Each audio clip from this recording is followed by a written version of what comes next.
Okay.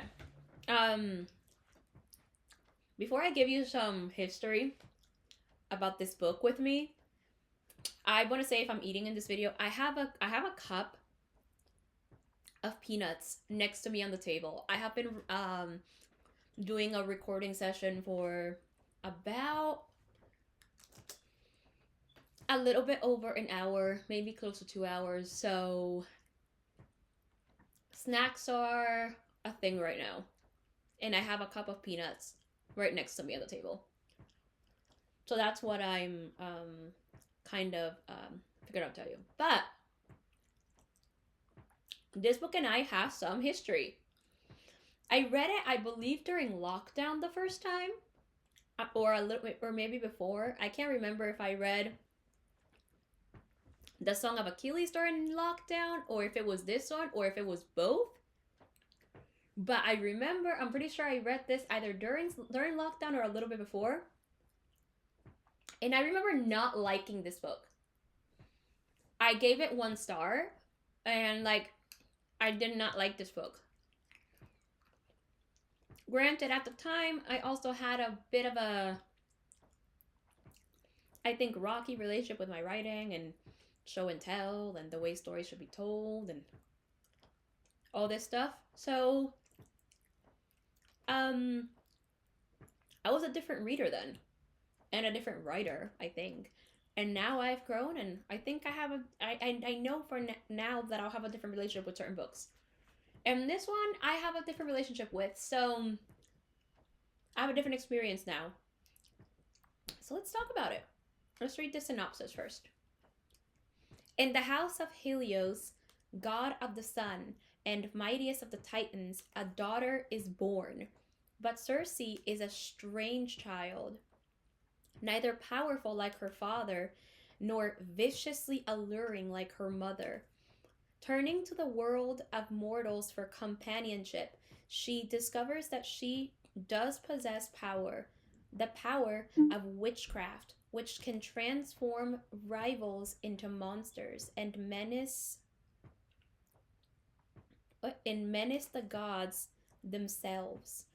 Threatened, Zeus banishes her to a deserted island where she hones her occult craft, tames wild beasts, and crosses paths with many of the most famous figures in all of mythology, including the Minotaur, Daedalus, and his doomed son Icarus, the murderous Medea, and, of course, wily Odysseus.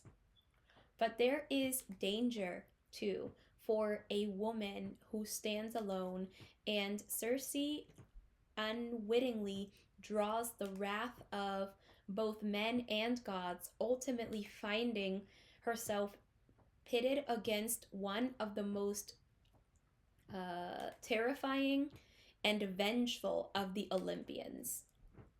To protect what she loves most, Circe must summon all her strength and choose once and for all whether she belongs to the gods she is born from or with the mortals she has come to love. Okay, so first of all, the prose is very good. I really like the prose of this book.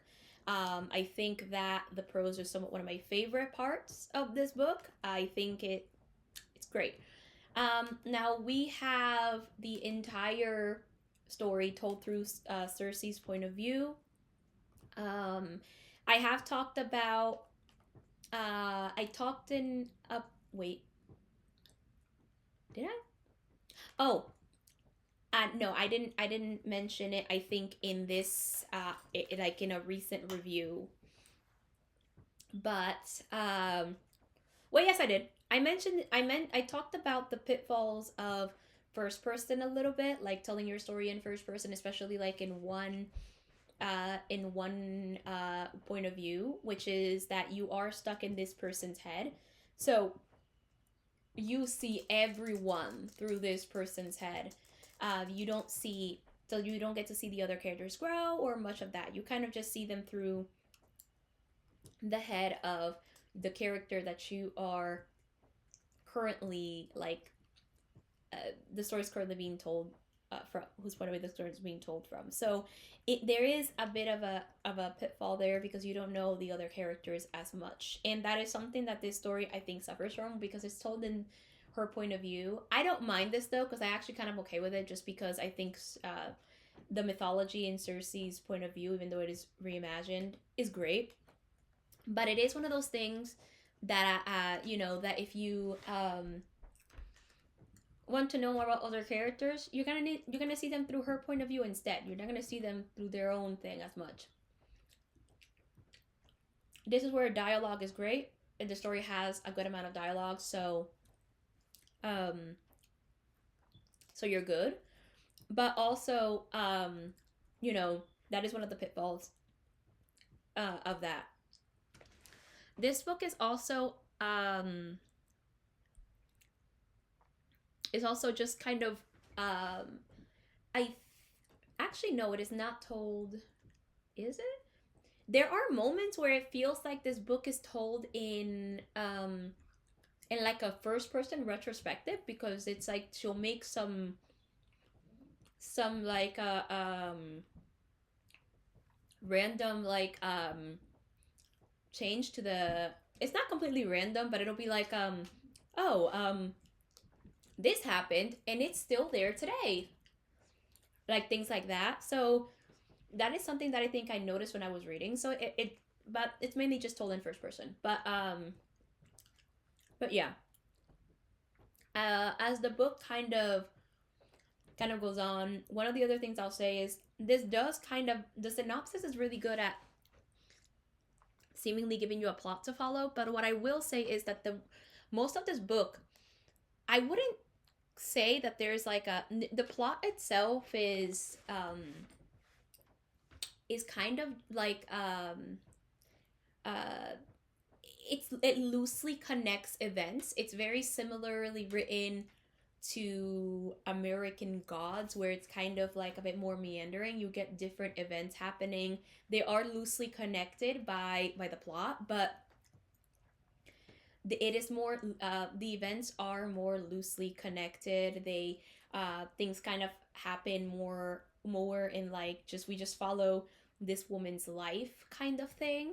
And it's, the plot points are more loosely connected, so it's not like a full-on plot that we're fully focusing on. So this is something I enjoy stylistically, so I like it. The pacing is good. It is kind of slow, but it works because I really like this pacing, so it works for me as a reader, so I like it.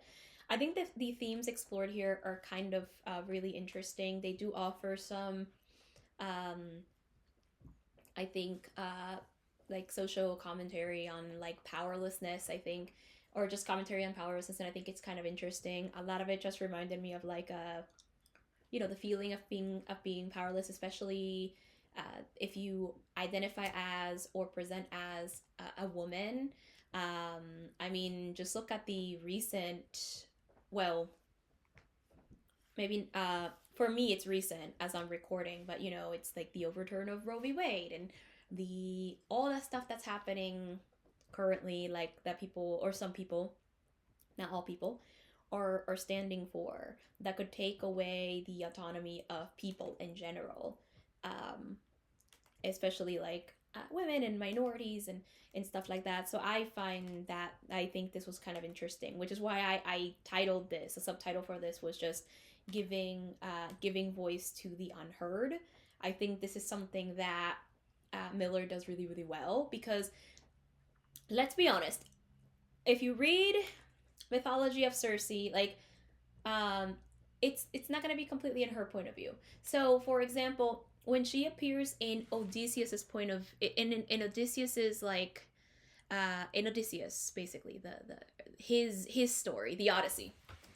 There it is, the Odyssey. I kind of forgot almost. We get his point of view of her. We get we get her as a we get her only as a woman who doesn't do great things, who just like turns them into pigs or whatever. We don't even get an explanation as to why she's turning men into pigs, and as to what is happening in like why she does what she does. Same thing with Calypso. We get her as someone who forces Odysseus to do stuff, but we get her rant, which I think is kind of weirdly feminist in a way. But we don't get her interesting point of view. And in the Odyssey, a lot of the women in the Odyssey are kind of looked at as evil. They're looked at as they're looked at as like they know the herbs. So this is actually something I discussed, I think, in my last writing assignment, which was that they know their herbs, they know like their drugs or whatever. Therefore, and also because they're women, therefore they are evil. They're not. They should not be trusted. And even if you have a literally what it like the even for in the Odyssey, it's like even if you have a loyal wife or whatever, limit the trust that you give her. Is what is the advice that Odysseus even gets from someone. So I found myself kind of just uh uh so the so that's something I find uh I find kind of interesting, right? So um I personally like the way that the that Miller kind of went about all this stuff, though, because we kind of do get her point of view. We know why she does the things that she does. So I appreciate that. And by the way, there is in this book a content warning I forgot to give. In this book, there is there is an explicit scene of sexual assault. I will not talk about it. Uh, I will not talk about it. So keep that in mind. I will not talk about that. But uh, I do want to say that that is something that is there. So keep in mind with that. It's told in a way that's kind of, I think it's only like one page, I think I was told, but just in case. I don't know what page number, I am sorry, but there is that scene. So we know why she does things, but in the Odyssey, for example, we don't get to see that. We just get Circe's evil, Calypso's evil. All the women are basically evil, including Helen, even though the one thing that she did was just drug their wine for some reason to quote unquote like stop like sadness from coming. And it's like Penelope is in the Odyssey is just like a woman who barely can do anything. Literally a lot of her scenes when she's like, I'm going upstairs, and she just like cries throughout her entire thing. But Penelope, I love her character in this book. She gets such a better ending and such a better character than the Odyssey could ever have given her. Like the Odyssey could never. Penelope as a character in Circe is great. I really like her. I think she has a great character, and the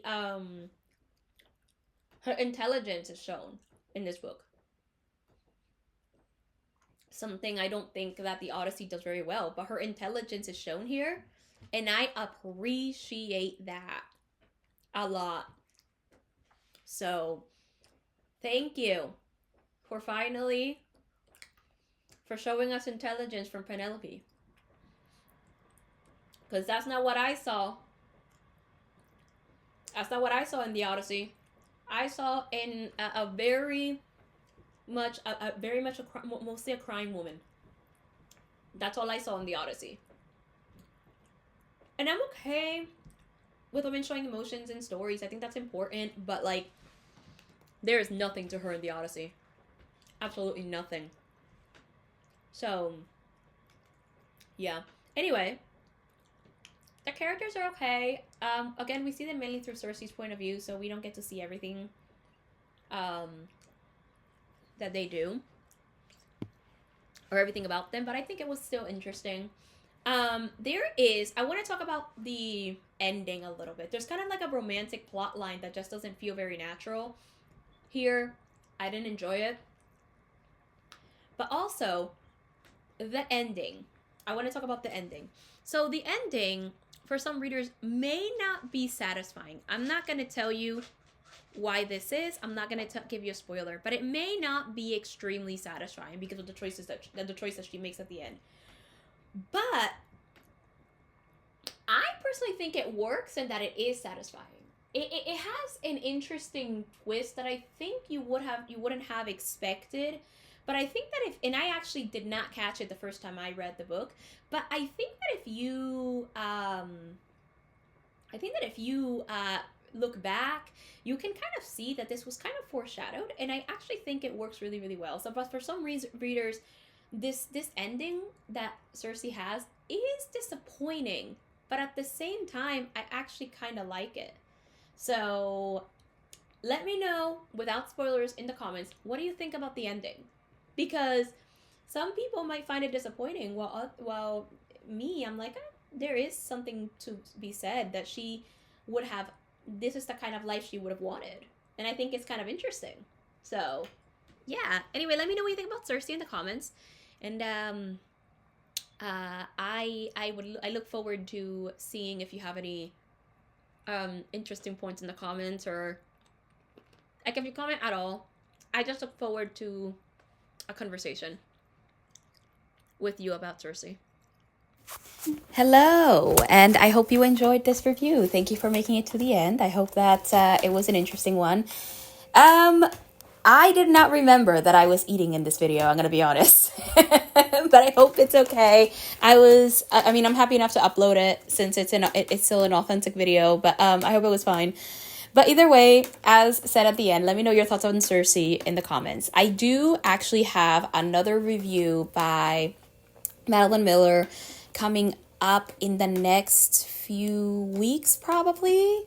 As I'm editing, I'm not sure when, but definitely in the next few weeks, probably. And it will be about and it is gonna be related to her short story, Galatea, and I recorded that review, I think sometime last year, and I still will say I still think about this review in a specific way, and I cannot wait for you to see the end result of that review.